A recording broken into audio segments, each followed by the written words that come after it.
Does anybody object strongly? Can we work with coffee or just work through so we know how? Well, we can. So why don't we? Let's see how coffee's set up. But I think maybe we could take a quarter of an hour for coffee and then bring coffee back in. Steal as much coffee as you can, and bring it back in and we can do that. Yeah, let's try to do that. Okay, so that being the case, I'd like to go to presentation 5. Excuse me, technician at the back. Hello. Hello. Do you need presentation number 5? Thank you.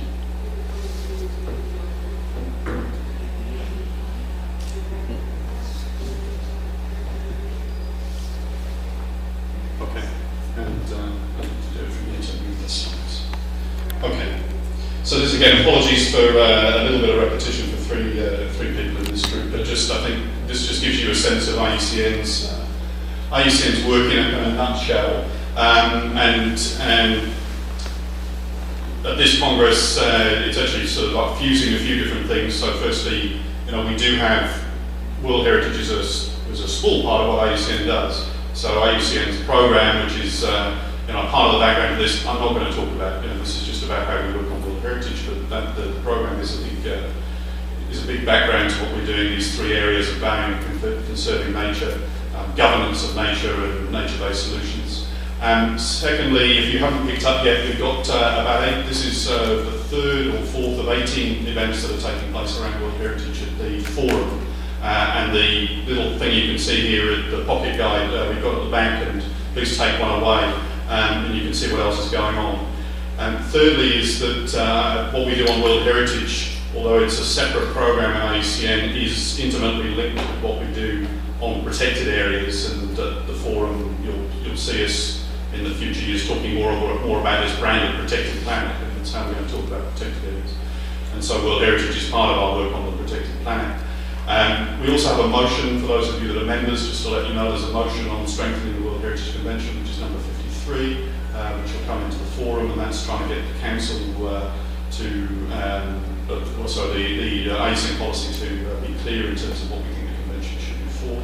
And lastly, as he's noted, it's the 40th anniversary of the Convention, so there's quite a big reflection going on at the moment, including on some of these difficult issues that he's mentioned about where the Convention should be going.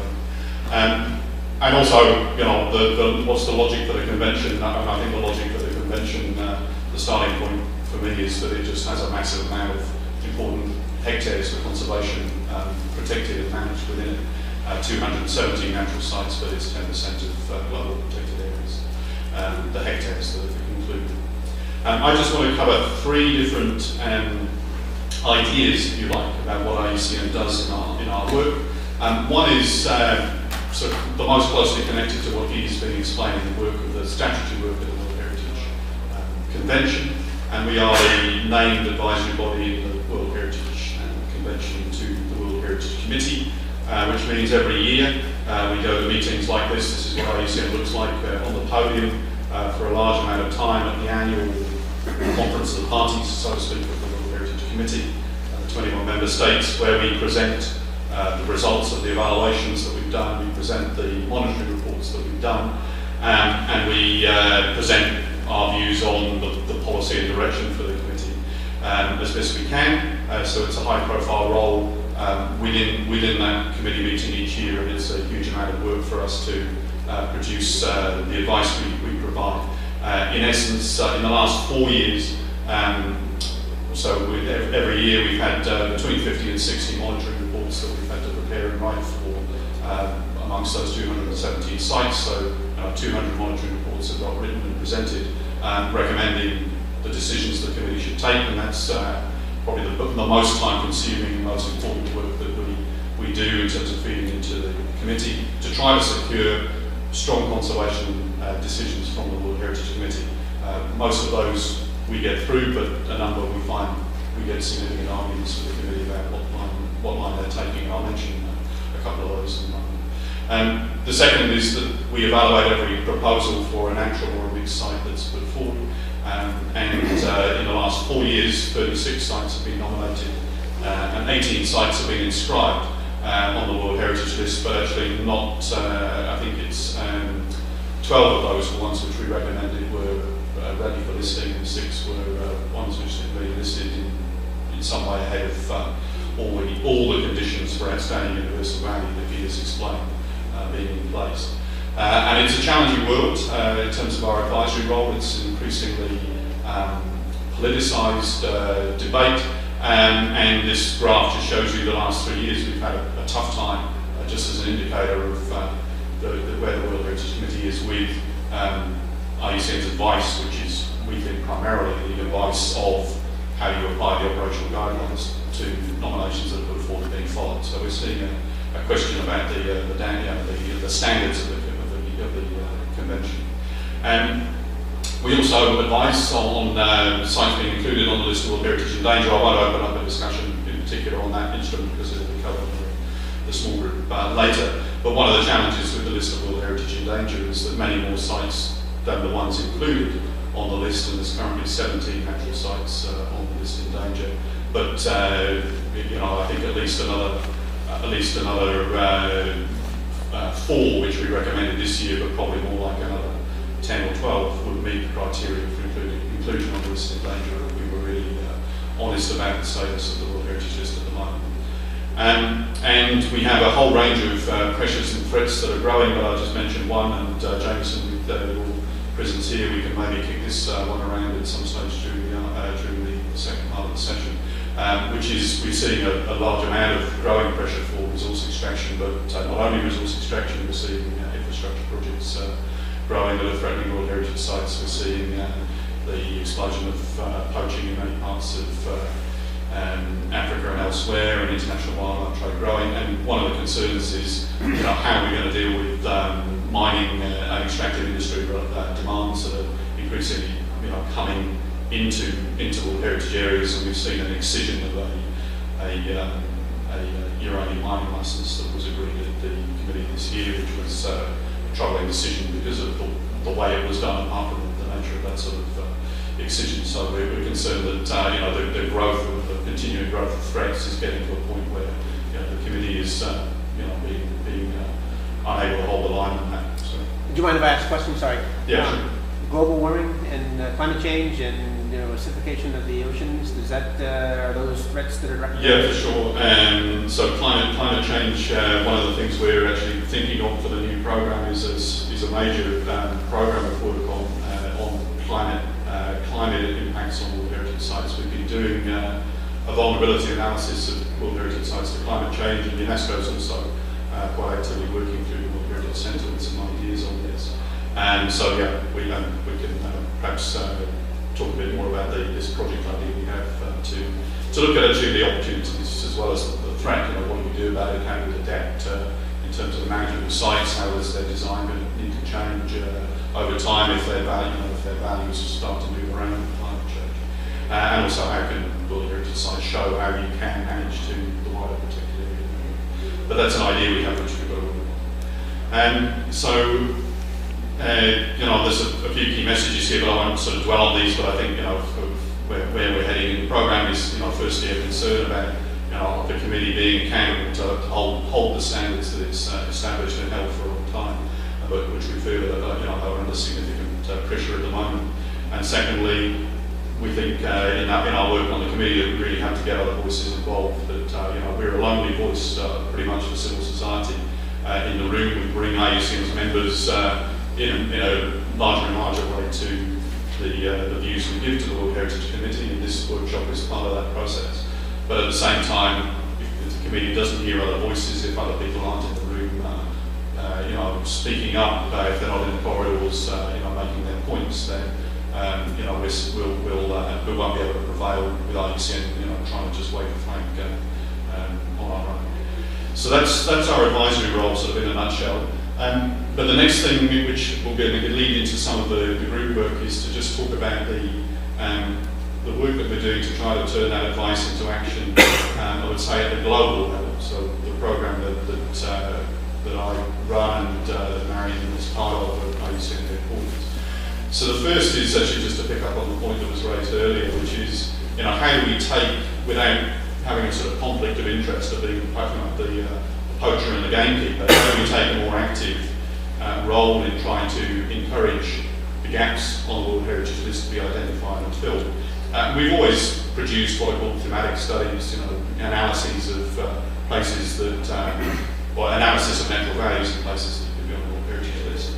But we're starting to do some work, and the Marva Foundation, which is the Swiss Foundation, is particularly helpful to us on this, to really better communicate the analysis of where the gaps are. So this is a brochure that we've prepared on the gaps in Africa, for instance. There's no new analysis that's gone into this. This is work that's been done over a couple of decades. But the reality is, in Africa, there are some of the sites that are obvious candidates for World Heritage that have never come forward. And so we've tried to just think of a way to make it much more clear and easy to understand where the gaps are, and to connect this with a partner called the African World Heritage Fund to offering training opportunities for people that want to work on nominations, and offering a sort of surgery type of work on for people thinking of a nomination, so they can bring things forward. Not only the gaps, but people that are putting forward a nomination anyway, because sometimes nominations are not well thought through at the start, and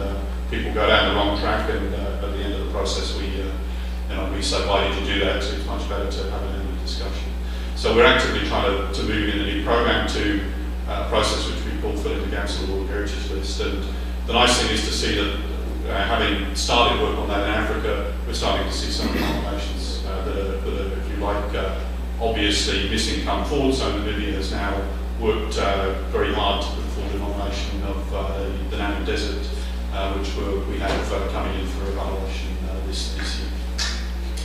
And then the other thing I'll mention is work on what I'm going to call proactive monitoring. Now this, just giving you a few sort of headings here, will help you get a sense of a couple of the pieces of group work that we'll have later. So this, just in a sort of simple way, is a slide that shows the statutory way in which the committee mostly deals with its monitoring work. There is also an initiative called the periodic report, which is a six-year report, but most of what we do through the convention is firstly what's called reactive monitoring, so when a problem occurs, what do we do about it? Secondly, the inscription of sites on the list of World Heritage in danger. There's an additional mechanism which those sites can be put into, which is called reinforced monitoring, and then as he has answered to one of the questions, occasionally sites can be deleted from the World Heritage List. And so most of the tools we have that we're using actively and every year with the World Heritage Committee are ones that respond to problems, and there's very little at the moment and no definitive measure that we have in the World Heritage Committee that speaks to the good. So we're mostly looking at problems and how do we respond to them, and there are 50 or 60 a year that we're reporting on, so there's plenty of work if we look at it that way. But we think what's needed is another approach. So he will take you through, when we talk about the statutory monitoring some of these mechanisms, reactive monitoring, how it works, the danger list, how it works, and also to talk about the periodic report, which does have some of the, have a more proactive and positive idea about what it's for. But what we're trying to do is to introduce a new way of thinking about monitoring for the natural sites through the work we do in IUCN. First, to do a few things. The first is to have something which is easy to communicate and that doesn't just speak to the negative but speaks to the positive. The second is to have something that is fully linked to the standards which we've developed over a couple of decades and more through the World Commission on Protected Areas for protected areas in general. So we have a lot of work on the protected area standards, but we don't particularly marshal that in terms of our work on natural heritage. And thirdly is to have something which we can be confident has got us with knowledge of all of natural heritage sites, because actually the reality at the moment is, despite the periodic report, we're often data deficient in terms of what we know about what's going on the ground and what the situation is. So Marion will take you through Conservation Outlook in more detail, and I won't explain this slide because Marion will get into that after the coffee break. But if I hope just those two slides, apart from anything else, just explain what two of the groups will do. So one will look at that, the statutory process that we have, and one will look at this new way of working on conservation outlook. And my last point about conservation outlook, and again, please help us on this, is we don't want to do that as another exercise in turning up with a monitoring process and going away again. The whole idea of getting into thinking about conservation outlook is thinking about measuring where sites are, measuring where they need to get, and identifying what we need to do to help them get there, as a way to then say, well, how, you know, for sites that need support, how would we provide that support? You know, where will a regional office of IUCN be able to help? Where can a site which is really well managed in the World Heritage Series be able to help? You know, and what interventions are needed? Where's finance needed? But it's not always a finance issue. Where are staff needed? Where's political action needed? You know, and many of the issues are not issues where we need to campaign. Many of the issues are ones where we just need to find ways to provide constructive support. So that's the, if you like, the global message about where we're going with the program, which is we need to be much more proactive. And secondly, we need to really find a way of working on World Heritage where every little bit of IUCN says, oh yeah, I do a little bit for World Heritage, I make a contribution. So, can you explain how the annual meetings of the... Sorry? Can you explain how the annual meetings of the committee interact, if they do at all, with other treaty bodies? So, you know, at COPs, they have one of the agenda papers will be a report on synergies between the conventions, etc. So it goes to the issues of boundaries. So how does the World Heritage Commission, that committee, now respond to the recognition of traditional knowledge, equitable benefit sharing, you know, CBD values, the new norms, which is separate from interactive human rights norms, but how, you know, explain about that? Yeah, I think that, I mean, at the moment, there is recognition of other conventions in the World Heritage Committee meetings, but it's extremely light and doesn't, you know, it tends to be something where we in the Secretariat put forward a paper and the committee says that's great, next item. You know, one of the issues that I think we've been I can sort of share with you this sort of lively discussions Marianne and I have about where, you know, what's wrong with the World Heritage Convention. You know, what would make it more interesting? You know, one of the things, and you know, a good question is, you know, why do NGOs engage much more in the Ramsar Convention than they do in the World Heritage Convention? When the World Heritage Convention actually has much sort of much tougher ways to, you know, get engaged. You know, has more traction in terms of brand money, but actually it's very difficult to get NGOs to come to the World Heritage Committee. Now, there's a range of reasons for it, and let's discuss it at the end rather than now. But you know, one observation is that, you know, Ramsar's been able to create a sort of policy discussion around the convention. So, you know, people engaging issues. I mean, it's, you know, the convention is about engaging sites, which is great and important. But actually, sometimes we need to say, you know, if there is a, you know, sort of serious strategic issue here, which is about people's rights and world heritage, what we need is a very kind of serious policy discussion about it, and to think how that would come forward, and not just have a decision where we just hammer down an easy answer, that we actually have to have a sort of serious argument over, you know, 3 sessions of the committee to get to something which is a really good policy. And I think, you know, it's a real good question, which is, you know, should we do that? You know, should we ask the UNESCO, invite a load of NGOs and other stakeholders to have a much sort of bigger part of the meeting, which is on policy. The big reason we don't do it, I think, is because the time pressure on the agenda of the committee is so large at the moment that you know, it's already it's a lengthening meeting, because the decisions take so long. When you have a disagreement on,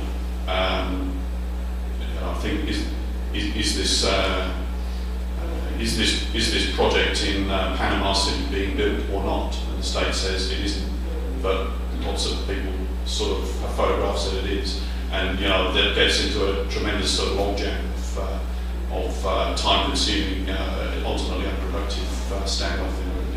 So, good question is, how do we do that? Because we don't have a kind of strong culture of sort of policy debate, so people might disagree, but we can argue about it at the end of the session. Let me just stick to my presentation because I don't want to just get us to coffee.